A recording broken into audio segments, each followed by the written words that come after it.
people? I'm your host, Bill Calkins, and because we try our best to provide this information in any way you choose to consume it, we're pleased to offer this discussion in video and podcast formats. My guest today is Dr. Will Healy, who many of you know from other Tech On Demand videos, podcasts, and presentations, as well as decades with Ball Seed as a trusted advisor to greenhouses around the world. Will is back with tips and tricks for finishing French marigolds. And this is part of our Tech On Demand series covering crop culture for key annuals and perennials. From media selection and nutrition to water, light, temperature, finishing crops requires careful attention to avoid losses so that you can send high-quality product out the door on time. Will's here to help you reduce your risk in this process. If you like this installment, be sure to subscribe to the Tech On Demand podcast on your favorite app and find dozens of Tech On Demand videos on the Ball Seed YouTube channel. But Will, for now, welcome back to Tech On Demand. Why don't you go ahead and jump right into the presentation, because people growing French marigolds need to know this info. Right. Well, Bill, of course, French marigolds. Are you kidding me? What would I ever need to know? Bill, when was the first time you grew French marigolds? Well, I've never grown French marigolds, but I've planted a lot of French marigolds. I can tell you that much. Well, didn't you have a French marigold in kindergarten for Mother's Day? That's a good point. In a Dixie cup, I'm pretty sure I did.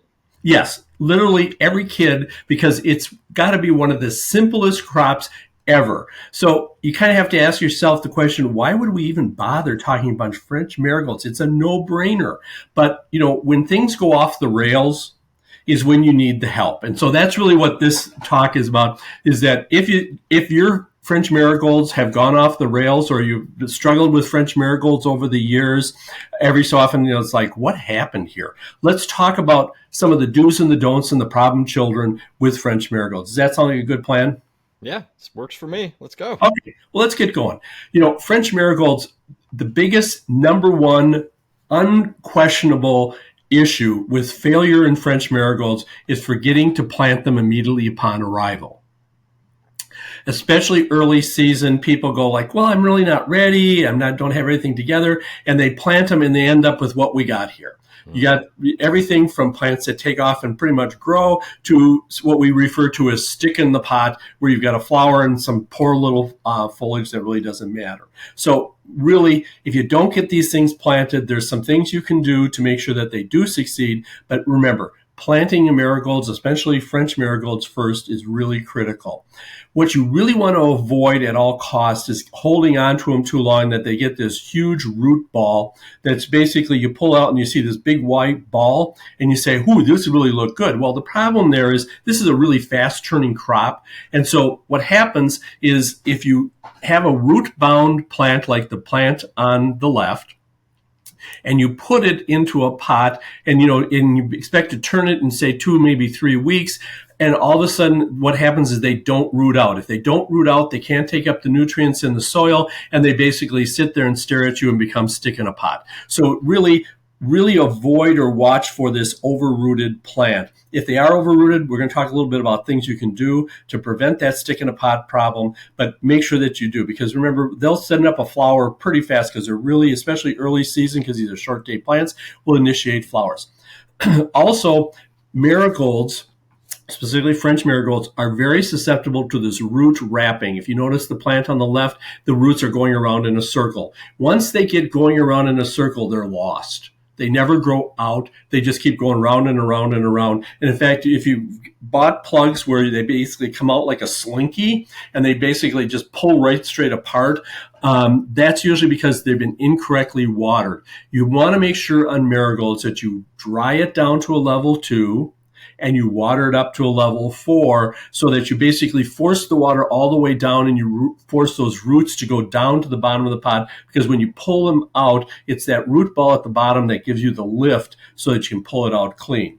So also, you want to make sure that you manage them at the right temperatures, because if you grow them too warm, you're going to end up with excessive stretch, which of course then you have to control with growth regulators, and the whole problem just exasperates itself. So avoid really high day temperatures. Try to keep them cool, 50, 60 degrees. These are, they have a fairly low base temperature so that they're not damaged at cooler temperatures, and they can be held very nicely. One of the problems that we run into with marigolds, and more so with African, which we'll talk about in a different podcast, but in this particular French marigolds, you end up with these black spots. This is not a disease. This is an iron toxicity issue. This was work that was done by Bill Miller many years ago on marigolds, and he screened them, and there's some varieties that are very susceptible. Any of them that tend to have a little bit of red in them are more of a problem than the red flowers, that is, have a little bit more of a problem than those with yellow. What happens, it's kind of an interesting story, is they're actually looking for phosphorus. So what happens is the plant is phosphorus scavenging. So as it's looking for phosphorus, it lowers the pH of the soil, looking for phosphorus to take it up, to break down the phosphorus minerals. And when it drops the pH, what happens is iron becomes very available, and you end up with high iron levels. So that people say, well, this is iron toxicity. Well, it is iron toxicity, but it's not because of excessive iron. It's because there's no phosphorus. In that picture on the right, where you've got plugs that are literally purpling versus nice green ones, these were actually in a greenhouse side by side. You kind of have to ask yourself, how do they do that? Well, what they did is they had them in two different areas, and the ones on the left were a little bit cooler, which of course exacerbates phosphorus deficiency, and they were using a 15-0-15 fertilizer, which, as you know, with the 0 in the middle, has no phosphorus in it. And the soil had no phosphorus, and they only fed that with phosphorus. The plant on the right was also in the cooler area, but they remembered to put on a little bit of phosphorus. They had like a 13-2-13. You could have used a 17-5-17, something with phosphorus, and that will give you that phosphorus boost, which basically makes the plant happy, so it doesn't go looking for phosphorus, and so therefore you don't end up with the iron toxicity issues. So a lot of times when you see these spottings, you need to make sure that you get the phosphorus in to stop the phosphorus search by this plant. It's kind of an interesting story. It's a marigold. There's a couple other plants that do it, but marigolds really do it nicely because they leave you a little spot, leave you a little message if you think about it as spots on the foliage. What do we need to do is before we plant, we really want to make sure that we're putting on the fertilizer into that plug, because that's where the roots are. That's where the nutrients are taken up. So therefore, it only seems logical that we put the fertilizer where the roots are. Right, Bill? I mean, that kind of is what you want to be doing. Yeah, I would think so. So if we take a look at different phosphorus containing fertilizers like 20-10-20, this is the formulation from Green Care. Many of the 20-10-20s are similar. If you feed at 200 parts per million, you're ending up with 43 parts per million phosphorus, which is a good solid shock of phosphorus to these plants. Now, of course, there is the concern that if we put on this phosphorus and we keep pushing phosphorus on them, and especially if we've had problems in the past where we've had too big of plants, you probably want to use something like 17-5-17, which is a lower phosphorus, or even 13-2-13 if you have a lot of stretch issues, to kind of keep it down. But put some fertilizer on that plug prior to planting. Just as it's coming up the line, water it in with feed so that those plants are taking off, especially if you've had problems in the past where you've had phosphorus deficiency. If you have to hold these plants for 3 or 4 days with no fertilizer, you may want to add a little bit more phosphorus, by upping the parts per million nitrogen to 300 parts per million, because that's 50% more. So that would mean that the phosphorus in that fertilizer at 300 parts per million wouldn't be 43 parts per million, but it would be 43 plus another 20, so you'd be about at 63, 64 parts per million, which is a pretty solid hit of phosphorus if you're using 20-10-20. Again, a lower phosphorus might be appropriate. If you're holding that crop for 7 or more days, you may want to go and put on 50 to 75 parts per million when you water, just so that they don't ever go phosphorus deficient. Now, remember, when you take a 200 parts per million solution and you get 43 parts per million, but if you only use 1/4 that amount, so you only use 1/4 as much because you're putting on 50 parts per million, then you're only putting on 43 divided by 4, it's about 10. So you're putting on about 10 parts per million. So you're still putting on some, but not a lot. And again, then if after you've been holding them for several days, then go ahead and put on the full 20 parts per million before planting. These are all just things that you do long before you plant them, depending upon how long your holding time is, just to ensure that when they plant them, they take off and grow. And in a little bit, you'll see the real benefit of this pre-plant fertilization. Strongly recommended, especially with marigolds, to get them to fluff out and be ready to grow rigorously. We use a wide range of containers, and of course, the size of the container strictly relates to the crop time that you're going to need. The larger the container, the longer the crop time to basically fill out the foliage. And especially with larger containers, you really want to make sure that you get that ammonia on the crop so that the leaf expansion is there so that they will fill out and cover the top of the soil. A lot of times when you're starting to use larger plug tray sizes or larger pot sizes, you want to put more plants in that pot just to basically fill them out faster.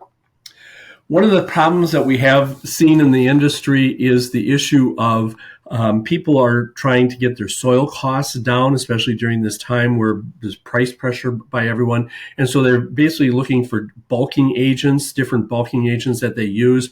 Bulking agents are those things that you add to the peat, which is the expensive part of the mix, like wood fiber or some of the others. One of the problems that you run into is as soon as you start getting 30% or more of bulking agents, so that you drop the peat to say 60% or 50%, is that it really starts affecting retail shelf life, meaning that you put it out there, and because of the way the soil dries down when you have a high percentage bulking, more than 30% bulking filler, basically what happens is that they dry down, they stay wet, and then bam, they go dry. And as we know at retail, watering at retail is a sketchy hit and miss operation, and marigolds really do suffer from dry down. If you dry them down, they really don't look good. Also, make sure you test your soil before you start. Seeing that this is a pH sensitive crop, you want to make sure that that pH is definitely 6 to 6.5 at the time of starting. That helps keep the iron from being absorbed, because iron is not really absorbed well at higher pHs. So if you've got a soil that you're finding that it's, say 4.5 or 5, because the person that mixed it either didn't put the limestone in, or it's a dolomitic limestone and it hasn't been activated yet. You basically want to monitor that very carefully to make sure that that pH within that first week, which is when the roots root out of the plug into the soil, that there is actually a pH in that 6.5 range. If it's not, you need to maybe go and look at some liming, use some liquid lime, or make sure that you're using, say, a 15015 or a 14014 fertilizer, which is more alkaline reacting, and stay away from the 20-10-20 or the 20-20-20 or one of these more acidic fertilizers that will continue to push the pH down. So you kind of have to monitor that pH, especially if you had problems in the past with them starting to show the spotting from iron toxicity, or they're just basically you end up with that lingering plant that doesn't want to size up. One of the problems that we consistently see, especially early in the season, is where people use last year's soil. Last year's soil, the plants in that block that are smaller than the plants on the right, they were all planted out of the same trays. They were planted at the same time. The only difference is the plants on the left in the yellow block. Basically, those were in old soil, year-old soil, or in some cases even older. So if you've got old soil around, you basically want to make sure that it's got adequate wetting agent, because wetting agent doesn't last forever. So a lot of times what happens is on these soils, the wetting agent will dissipate over the year, or also the starter charge, the pH limestone starter charge, the fertilizer starter charge, all of that starts disappearing. So make sure that you get out there and test it, and that it is that you are getting the good fresh soil. What do you do with all that old soil, someone asks? Well, if you're using large mixed containers, what some people have found is use those to half fill the large mixed containers with last year's soil and put fresh soil on top. And what will happen is that over time, the bottom of that container that has the old soil will wet, because over time it will eventually get wet, and that you can then burn through that old soil and not waste it. Okay, let's just talk about the moisture and fertilizer program, because this is really where success and failure occurs. What the customers are buying is everything on the top. They're looking at the plants and saying, ooh, those are awesome. Those are beautiful. Growers are producing the roots. And without roots, you can't make the plant dance. So you need to make sure that you've got an adequate root system to make those plants really grow well. And of course, how you do that is fertilizers control the top, but moisture controls the roots. And so we're going to talk about those fertilizer and moisture because they're so critical for you as a grower to produce the crop that customers will buy. So let's first talk about moisture management. Remember, fish grow in water, roots grow in air. So these marigolds are the most responsive plant you will ever experience to wet soil. If you ever seen those hair roots, those roots that come out of the stems, that's basically telling you you are too wet, because those hair roots, the roots running across the top of the soil, anytime you see roots by looking at the plants, and those roots are not in the soil, you are too wet. Because if you have a level 4 plus soil, you end up with stretched, soft growth, and you end up with these aerial roots coming out of the stems. Make sure that you dry them down to a level 1, 2. The one thing that if you dry them too much down into level 1 and you keep it level 1, especially when you look at the bottom of the container. One of the things that I always recommend for growers with marigolds is pick that pot up, pick that pack up, and see, is it wet at the bottom? If you look underneath through the holes, is it tan? Is it brown? Is it dark? What color is it? Because that'll tell you whether it's wet or dry. Really check that, because you want to make sure that you got some water at the bottom, usually about a level 3. Level 2 is okay, but a level 3 before you water, because what will happen, especially early on, if you overwater or you put too much water on, you get a perched water table at the bottom, and the roots will not grow into that. And of course, that keeps the soil too wet, and then the roots won't grow, and then you've got all kinds of problems. One of the things that we really strongly recommend is that you make sure that you angle your water tunnel bars so that you push the soil up against that root ball, and just don't spray straight down, because there's enough leaf canopy on that marigold that it will umbrella the plants and not get the water down in there and firm that soil up against the soil. So you'll air gap it, and so therefore it won't root out very well. So let's talk about moisture management.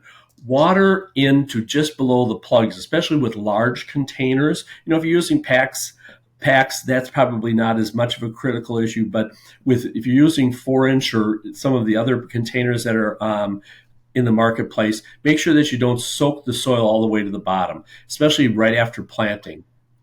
What we want to make sure that we're doing is, after we bring the plants back in the greenhouse, we want to water them so that they're basically watered to a level 4 at best, and dry them down to a level 2. And as you can see, you can get much better growth and much better root growth when you're at that level 2, 3 than you do when you're either at level 4 or 5 or even level 1. So really think about what level are we watering these plants to. And you can do it visually, as you can see in this picture, by color of the soil, by squeezing it. I think, Bill, there is a talk that we do about how to measure levels 1 through 5. And so that I would encourage you to have your growing staff review that each year so that they remember exactly how they should be watering it. If you overwater them, they tend to be stretchy, as we mentioned. Let's talk about fertilizers pre-plant. I show you begonias, but marigolds are even more responsive than this. If you take a look at each of these packs, this is some work that Bill Argo did many years ago, where he basically looked at no feed, just doing a pre-plant plus at day 14, doing a pre-plant at day 7, fertilizing again at 7, and then again at 14, and then fertilizing as a pre-plant, watering them in with fertilizer, and then day at 7 and day 14. If you look at it from growth standpoint, the pre-plant are pretty much the same size as all the rest of them.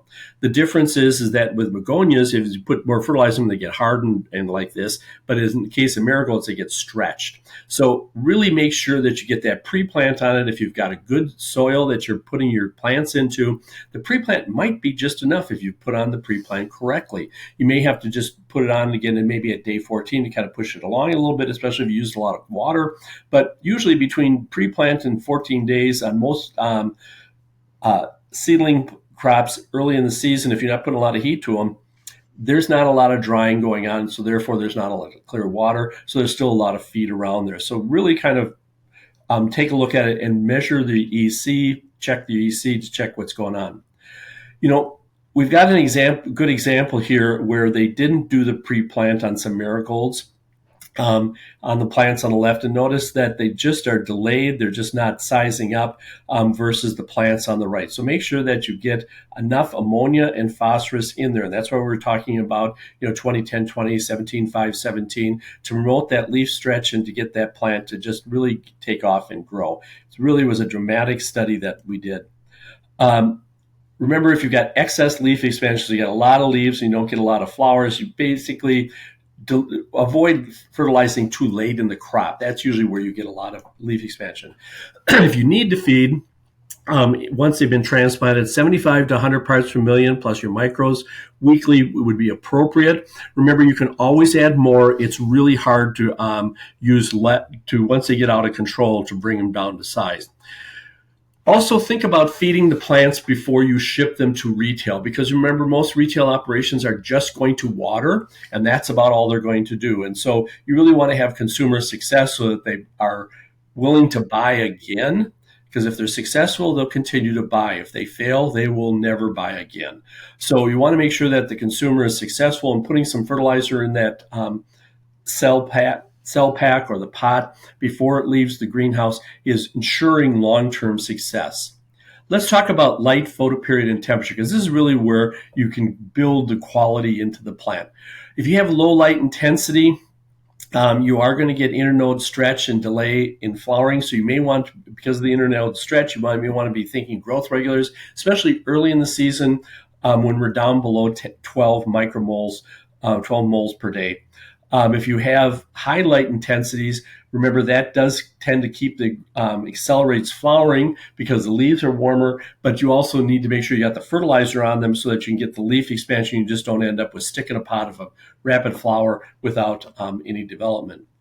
Remember, flowers are terminal, and it has a fairly short juvenility, so you need to make sure that you use fertilizer to bulk them to get the leaf expansion on them to fill out that pot. So some of the work that was done by Eric Runkel's group up in Michigan State basically did show that the base temperature is where the plants don't grow. So it's about 40 degrees is the base temperature. And as you can see in this slide, the warmer they are, the more they grow. I mean, that's kind of like, well, yeah, that makes perfect sense. So as you move the temperatures up, the faster the response time. So if you really grow them really warm at, say, 79 degrees and only 10 micromoles, which are 10 moles per day, you know that that's a fairly low light intensity, which you see early in the spring. You can turn those things in less than 21 days.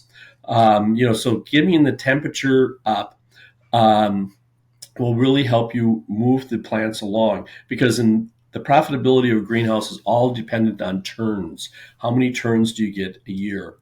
Remember, soil temperature is essential. You can put all the temperature you want in the air, but if that soil's cold, those roots aren't going to be active, and they're not going to take up nutrients. They're not going to take up water. And so therefore, they're just not going to be growing. So make sure that you get some heat down on that soil to get that soil temperature up, especially early in the season. Remember, excessively high air temperatures promotes rapid growth and branching. And the later you can plant these, this is one of those crops that I'm always mystified as to why people plant them really early, because it's too cold. They just don't grow, and they're just not going to get the development. So what else can we do for controlling stretch? Remember, stretch occurs when the day minus night temperature is greater than 20 degrees. If there's low light conditions, if there are wet growing conditions, and you have excessively late fertilization, that really gives you stretch But the marigolds by themselves, if you grow them at the right time, they just don't need a lot of growth regulator. They are naturally compact. So it's only when you start getting stretch ones that you need to kind of go check through your checklist to see, is my diff out of control? Remember the diff, day minus night temperature. So if you have a day minus the night temperature and you have um, more than 20 degrees, you get maximum stretch. If they're minus 10, you get very compact growth. And so, normally the temperature range that we're trying to grow these in, you get very minimum stretch if the diff is right around 0. So really look at the diff. If you can't manage the diff because of your greenhouse configuration or what's happening where you are location wise, then you need to start looking at growth regulators. When we start looking at diff, is it complicated? You need an environmental controller. I got 50 Quonset greenhouses. How do I manage this? Well, if you just use a day-night temperature thermometer, nothing too fancy, and just every day have your crew go in when they open the place up, measure what is the high for the day and the low for the night. Hopefully that's how it's working in your operation. And they've got the day, and that will give you the day minus the night. And that'll give you kind of a ballpark to basically tell you, where are we? What do we need to do? So when the diff doesn't work, your fertilization was on track, but they're still stretching. What do we need to use? Well, we want to use growth regulators, and there's a lot of recommendations out there.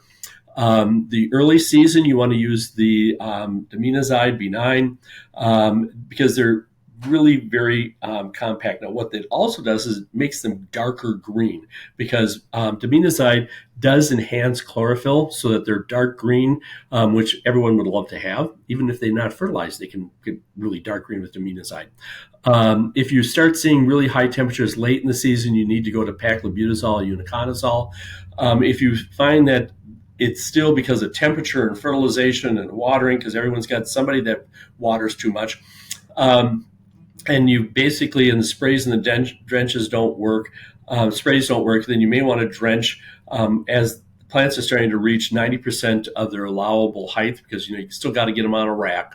If they start getting 90%, then you could go in there with a paclobutazol drench to basically hold them down.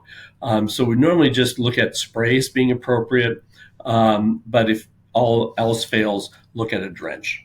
So what about insects and diseases? Well, make sure that you're monitoring over and under the bench. Sticky cards hanging, 6 feet above the bench really are kind of useless. They're a fun fact, but they're not useful. Make sure they're right above the crop, and make sure there's something underneath the crop, because a number of the insects that we're going to talk about, specifically thrips, are basically coming out of the soil, especially early in the spring, because the pupa have overwintered, or later in the crop, it's basically the life cycle. There's this life cycle that's in the ground, in the soil, and it's coming out, and basically that's where your problem is. So you really need to manage that soil to get that pupa. If you've got mites, you may want to start asking yourself, where are they coming from? Because they don't spontaneously generate.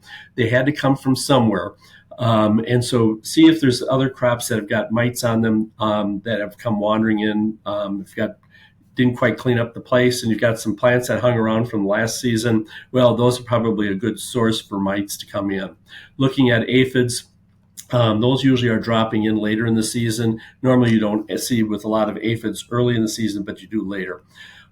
Disease risk is, of course, mainly due to Alternaria, Cercospora, Septoria, the leaf spots. It's hungry, cold, wet, dry wet plants that are running hungry are always susceptible to that whole cluster of leaf spots. Botrytis, especially in the foliage, that's all about relative humidity at night. Make sure that you're venting during the middle of the night, and that when you walk into the greenhouse, it doesn't have first thing in the morning, it doesn't have that wet, stale feel to it, that it feels fresh in that greenhouse. Pythium and Rhizoctonia are strictly just too wet. So if you've got that, you've got to sit down and review your water management really carefully. So Bill, that kind of, in a nutshell, talks about some of the problem areas of growing French marigolds. So any other comments that you might have? No, I mean, you said it early on that you would think that French marigolds are easy to grow, but there are certainly, as you highlighted, some nuances and some tips and tricks.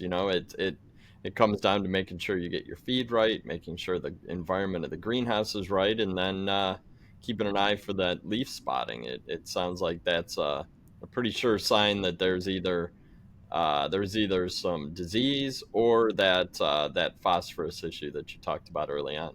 Yep, exactly. I think you gave a fantastic tutorial.